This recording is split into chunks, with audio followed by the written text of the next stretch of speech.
Луѓето кои го барале денот. Си тргнал еднаш еден човек на пат за да си позаврши некои работи. Тој требаше да патува доста далеку, но ненадено се спушти мрак.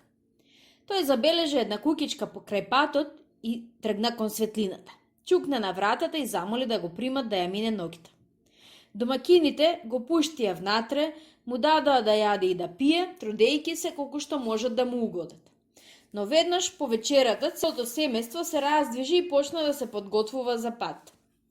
Кога виде како забрзано се подготвуваат, гостинот праша: "Каде ќе одите толку доцна?" А тие му одговорија: "Ќе одиме да го бараме денот."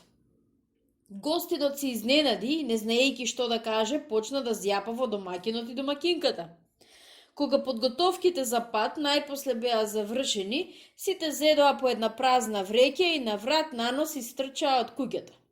Начело одеше таткото, зад него мајката, по неа децата, а по децата одеа тетинот и тетката. За миг куќата опусте. Гостинот малку се подзамисли, па и тој поита по нив. Така тие трчаа седека не почна да се зазорува. А штом зазори зората, цврсто ги врзаа вреќите и се вратија дома. Кога стигнаа во куќата, веќе беше сосем разденето. Тогаш тие ги одврзаа вреќите и почнаа да ги тресат среде дворот. Гостинот, кој умираше од љубопитност, не можеше да издржи да не ги праша што донесоа во вреќите.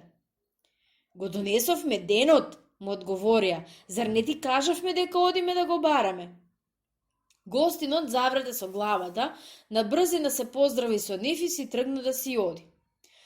На враќање, пак сврати во истата куќа, на домакините им донесе еден петел и им рече: "Ви ја донесов оваа птица за да не морате секоја ноќ да одите да го барате денот.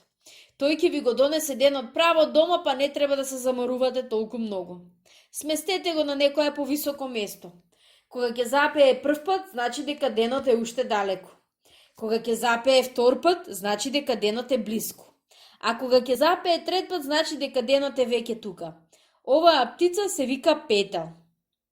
Целата фамилија долго и зачудено гледаше во петелот. Тогаш гостинот го спушти на земја и петелот за миг се исправи, ги истресе своите пердови и запеа кукурику. Целата фамилија се преплаши кога го чу тоа и никој не се осмелуваше да му приде на петелот. Сепак домакинот беше задоволен од подарокот и рече на жена си: "Бога ми, жено, не мора веќе да одиме толку далеку и во вреќи да го носиме денот." Кога виде дека се е во ред, гостинот се прости со љубезните домакини и си тргна по својот пат. Но кога тој веќе беше доста далеку, жената одеднаш се сети: "О, мажу, заборавивме да го прашаме што јаде оваа птица." Домакинот часот тргна да го стигне гостинот, кога го здогледа почна да вика: пријателе, застани, чекај малце."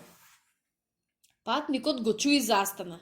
Кога му приде, домакинот праша: "Слушај, пријателе, ти не ни кажа со што се храни оваа птица?"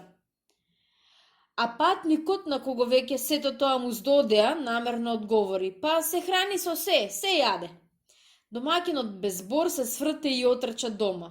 Дотрча и целиот премален и преплашен уште од врата и викна на жена си: "Леле, жено, тешко нас, нека ни е Господ на помош. Тој вели дека птицата јаде се. Што ќе правиме сега? Таа сите ќе не изеде." Се препали жената, плесна со раците и залелека: "Ох, мажу, ајде веднаш да ја убиеме сега сите додека не ни изела." Тогаш сите зграбчија по еден стап и навалија на кутрото петле. Од тогаш во куќарката крај патот секоја ноќ владее некаква мешаница. Сите се подготвуваат за пат, да го бараат денот и во вреќите да го донесат дома.